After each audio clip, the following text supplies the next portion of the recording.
Oh, that was Mike Scully, the creator of the show, picked the Gloria Estefan, Get On Your Feet. Yeah. Yes, yeah, no, that was totally Mike's idea. And it got funnier every single time we put it in the show. Yeah, no, that was him. Yeah, for sure, if you guys have Parks and Rec questions or anything else Mike has worked on, feel free to ask any of that stuff too. I'm old, I've worked on a lot of stuff. What's your name, what's your question? Artie, I think Homer gets stupider every year. It's not a question, Artie. It's more of a statement. Yes? There we go, well done. It's the reference to the spin or the 130th episode spectacular. Yeah. No, man, we were, yes. That was around the time of alt TV Simpsons, yeah, because he was a genius in season 1, you know. What's your name, what's your question? Dave? Were you really the producer of The Simpsons? What? Just say it. Really? Yes. Three questions, you have to go back to it. That's when Homer and Pooh went to Alright, does anybody have any real... You act like I watched this show. That's why I've chosen to explain them all. I appreciate it. What's your name, what's your question? Christian, and do you have a most memorable guest star on the show that it's always fun to have on the show? Do you want to come back? That we want to come back? Yeah. Born in 92. Let's see, the one that we want to... Ron Howard, I think, was the first time we asked somebody back a second time. Normally we just have somebody on one time, but Ron Howard wound up being so much fun and such a good sport. We actually had him come back. We wanted him to come back and we needed him to do chicken noises. It was for the episode with Alec Baldwin and Kim Basinger, and they're fighting, like, can you drive? Not well. And all I needed him to do was chicken noises. He was only available at midnight because he was shooting a movie at the Universal lot, so we actually wrote some fake dialogue for him to record, because we didn't want to have him come in and just go, bro? Okay, thanks, Ron. So we wrote a bunch of fake dialogue that's not in the episode. And then we wound up having him come back for another episode, I think, where they do Hollywood Squares. And he's in it. So yeah, he was one of our favorites. Nice, thank you, sir.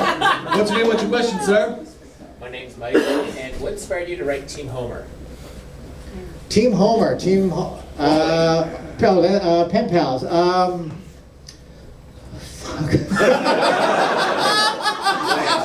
was like season 5 or 6.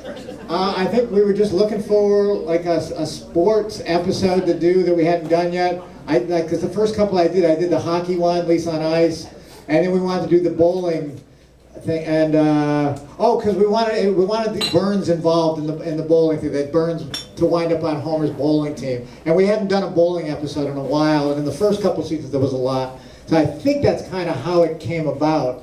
But yeah, that's 20 plus years ago. So, yeah. All right, it was just the money. All right, come on up. Keep on coming, guys. Don't be shy. What's your name? What's your question, sir? My name is Jarrett, and my question's about Lisa on Ice, actually. There's a scene where Mo comes in, and it's about gambling, and like it comes out of nowhere. There's a joke where he comes in and he asks for like I never understood that joke, and I was really curious about it. Oh, is that the one where they're going to break my thumbs? Yes. Yeah. That's from do you know the movie reference? Pope of Greenwich Village. Wow. Mickey Rourke and Eric Roberts. They're going to break my thumbs. So, yeah, it's in the Pope of Greenwich Village. Awesome. Oh, there you go. What a quality exchange of information. What's your name? What's your question? Hey, Mike Steven. Hey, Question. Steve. Couch gags. Who writes them and how do they get assigned per episode? We used to kind of sit down. Well, it was just kind of a busy work assignment. Whenever there was nothing to do, you would just say, all right, everyone just write couch gags for a while. And then you submit them at the end of the day. And when we didn't know how many years the show was going to last, we would have a new one every episode. Then as the years went on, we decided, let's do 11 new ones and then repeat one each year. So we only had to do 11. So it just becomes like an assignment we have to come up with. Certain ones we give up on over the years. Remember the Halloween headstones? Yeah. We just bailed on that. But yeah, no, the writers just sit down. And now the new thing on the Couch Gags is sometimes we get pitches from outside, like directors, and like Banksy, did one, Guillermo del Toro, so, which is great for us, because it's like 2 less that we have to think of. Do people write their own names for the Halloween episodes? Their spooky names? Yes, yeah, we have to come up with our own names. There was a couple of years where we abandoned that also. Actually, at mine and George Meyer's suggestion, we said, "Oh, nobody cares about those things anymore," and then we found out people did. But they had gotten out of control. There was a lot of like writers plugging side projects that had nothing to do with Halloween. Like, well, what's the scary angle on that? So, but now we're doing it again. Do you have a favorite Halloween name? A couple, probably Mikey Morphin Power Scully.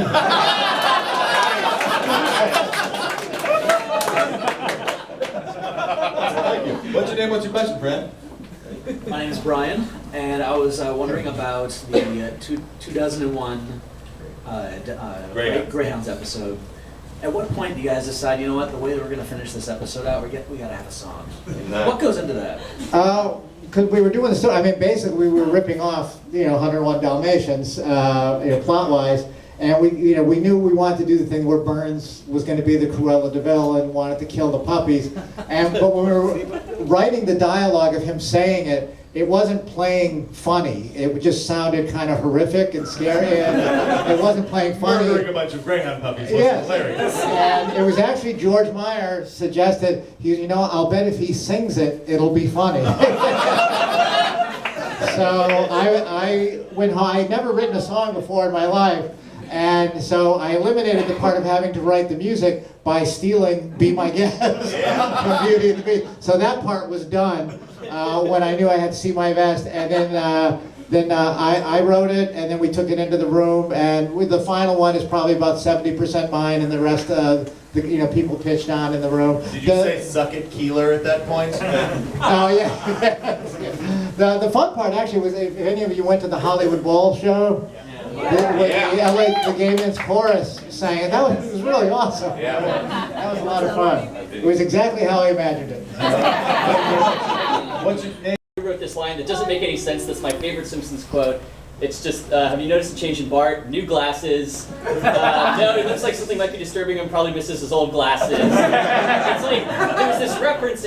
Was it a deleted scene? Was it like a joke that got cut? I watched the commentary, and I forget who was on the commentary, but they both kind of looked at each other and said, I have no idea what that joke's about, who wrote it, anything. It doesn't make any sense. But it's one of my favorite kind of absurdist lines. I don't know if you have any insight. Who's next? I'm sorry, I really don't know. I really It don't remains a remember mystery then. that. Yeah, well, I'm sorry, I don't I'll take remember my that. question off the air. What's your name? What's your question? Hey, my name is Mariana. Hey, Mariana. Hey. Hey. I came a little late, so I'm sorry if this was asked. But recently I've noticed there's been a resurgence of, or maybe not a resurgence, but a lot of artists have been going back and looking at old Simpsons episodes, especially the backgrounds, and studying them, appreciating them, and talking so much about how beautifully done they were, specifically older Simpsons backgrounds. Is there, could you talk about that? Just the backgrounds and why they were just so beautiful? There was more, the show was all hand-drawn at the time on the old episodes up till about, I think, season 13 or 14, before we switched to the digital ink and paint. So the show has, there is a warmer quality because the lines are not perfect, because they're all hand-drawn. So they all look a little different. And I don't know, there is kind of a warmth that we miss on the show, because there's no more cells, animation cells of the show anymore. They don't exist, I think, beyond season 14. So that's probably a comment to that it's just a different kind of a feel that now that we're doing it all on, with the digital ink and paint. I think that's probably what they're referring to. So. Awesome. Thank you very much. Hey. How's it going? I have one more question. My name is Artie. I was wondering, do you think the ghost of Dirk Richter still haunts the Bordello where his body was found? What's that from? It's another episode Which reference from a episode? Q&A.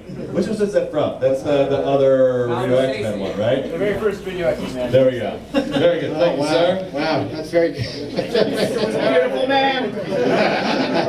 I actually have a quick question I would like to add. Yeah, sure.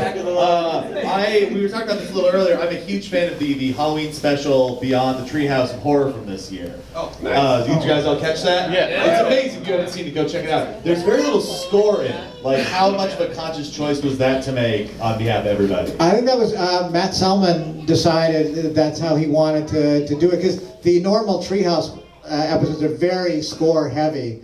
So I think he wanted to just have it play like a normal episode that happens to be set on Halloween, which we had never done in the show. We were shocked to realize after whatever 26, 27 years, we had never just done a show that happened on Halloween. So yeah, that was a lot of Matt, and Matt Selman and Carolyn Omine were the kind of the driving force behind that. But I was explaining to him before the show, if you saw the opening sequence where they go to the Hollywood Haunted Horror Nights, whatever, at the Krusty's theme park.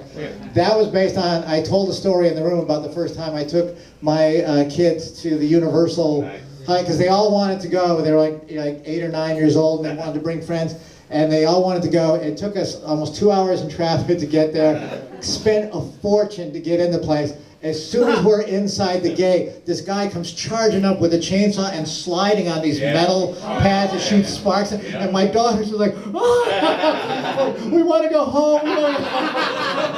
And I gave him that lecture about how much it costed. What's your name? What's your question? Hi, my name's Luke. Question is, before your tenure as showrunner on The Simpsons, usually the showrunners only lasted like 2 seasons. I just want to know if there's any motivation or reasoning for why you stayed on longer. I have an ex-wife.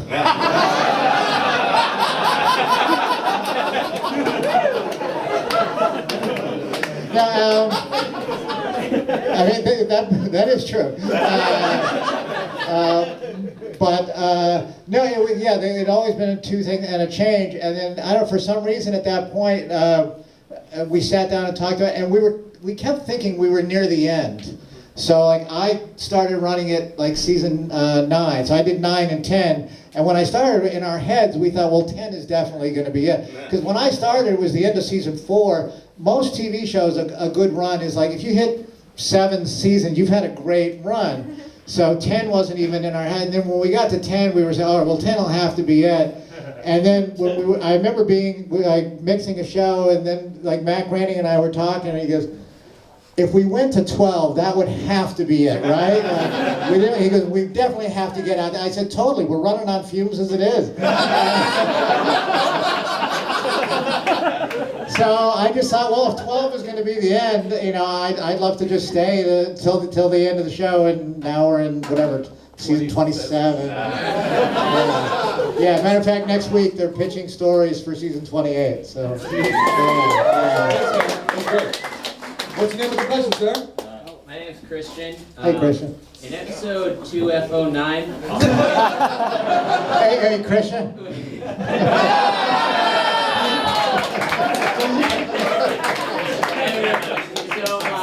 Actually, my question's in the Simpsons movie.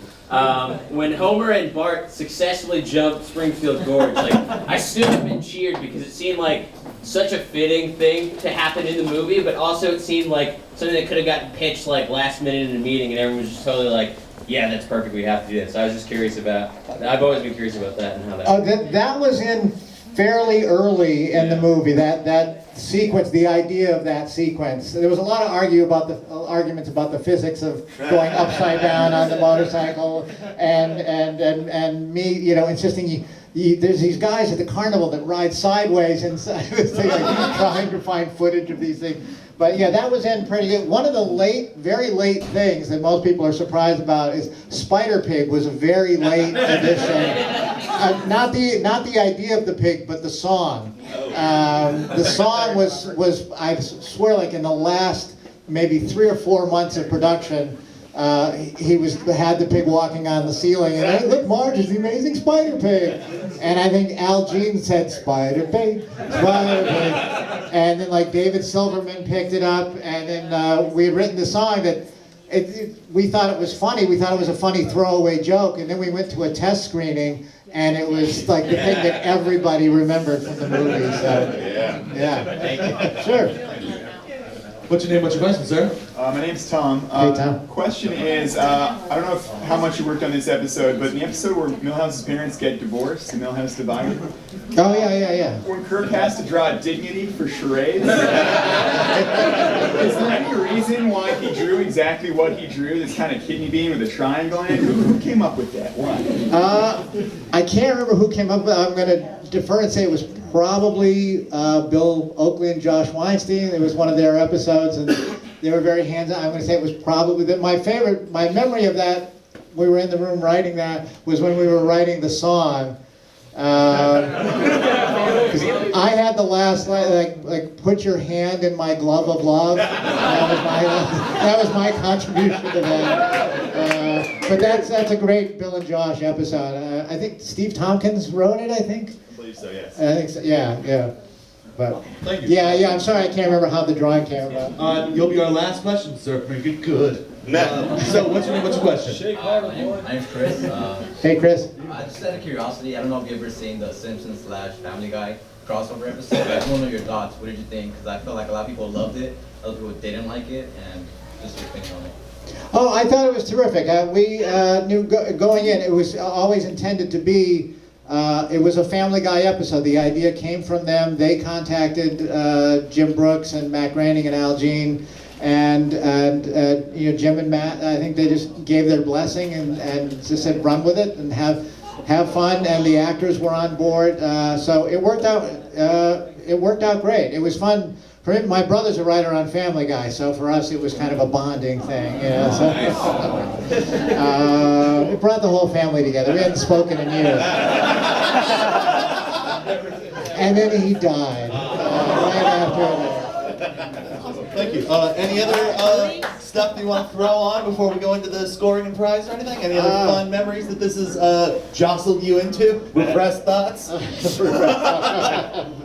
Let's see. I wanted to try to just talk to you one or two things that probably people haven't told here. There was a running joke in the room for a while.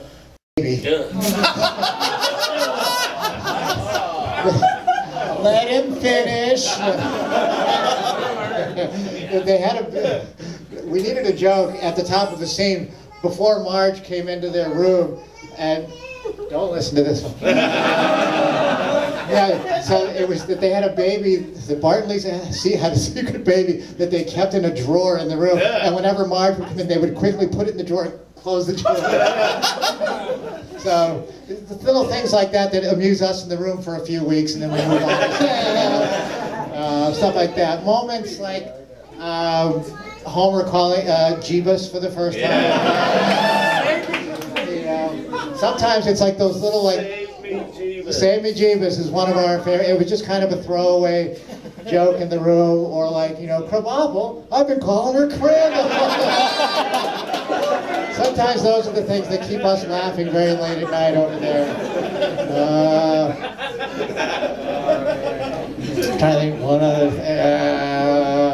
Well, one very quick Keith Richards thing. When he was in there, he came in with a cigarette. There's supposed to be no smoking in the recording studio, but nobody had the guts to tell him. So he was smoking, and the end of his cigarette just kept getting longer and longer. There's no ashtrays in there, and he was so polite. He didn't say anything. He just kept smoking and kept going. And finally, he said, did anybody have an ashtray or some kind? And we didn't have one. Somebody grabbed this bowl that was like a gigantic, like a bowl you would put fruit in, and for some reason handed it to Keith Richards, who's in his 70s, and he takes it and he's politely holding it, and I can see his hand starting to go. It's like, you're the biggest rock star in the world. Anyhow, so all the rock stars were a ton of fun to have, and no, believe me, we're thrilled you're all still watching the show, enjoying it, that you remember it much better than I do, and thanks for keep watching. I think there's going to be 3 more seasons. That's good. I think the plan is, I believe, to get to 30 seasons. So, yeah. Sets the bar high for everything. Yeah. Awesome. Thank you so much. So, Thank you all very much. Julia Prescott, come on back out. I believe I'll be 30 when they get to 30, so that's my goal too. So let's read some answers, John. John, we demand answers. I will, hold on. Totally forgot about that. All right. You're supposed to be good at this job. Quickly, Homer's promise to the children is that when they are 18, they're out the door. Yeah. The Junior Cheaters want to go to Albany. Yeah. Homer and Ned go to Helter Shelter. Paul and Linda McCartney make sure Lisa stays a vegetarian. Lisa got spat on by Meryl Streep. Mickey and the Flash's Meryl Streep. Millhouse's news segment was news you can use. A lot of people said answers about him wetting the bed though. So that was a recent trend. Skinner's barbecue apron says principals do it 9 months a year. George Bush's anti-Simpsons banner says two bad neighbors. Also the title. I appreciated the illustrations. Lance Murdoch was hospitalized for having cirrhosis of the liver. And Poochie is a half Joe Camel and a third Fonzarelli. There you go. The Kung Fu hippie from Gangsta City. He's the rapping surfer. You the fool I pity. Yeah. Does this bring you joy, Mike? Like that Poochie thing, that Poochie thing came out of the type of things, the suggestions you sometimes get from the network. And there was a pitch at one point, around season 10, there was an executive who shall remain nameless, who said that they had discussed a plan internally to take the show off for 2 or 3 years and then bring it back at like Simpson Babies. Oh my God. Let me be honest, I'd watch that. That was actually discussed at Fox briefly. That's amazing. Was that around the time of Muppet Babies and Tiny Toons? That makes sense.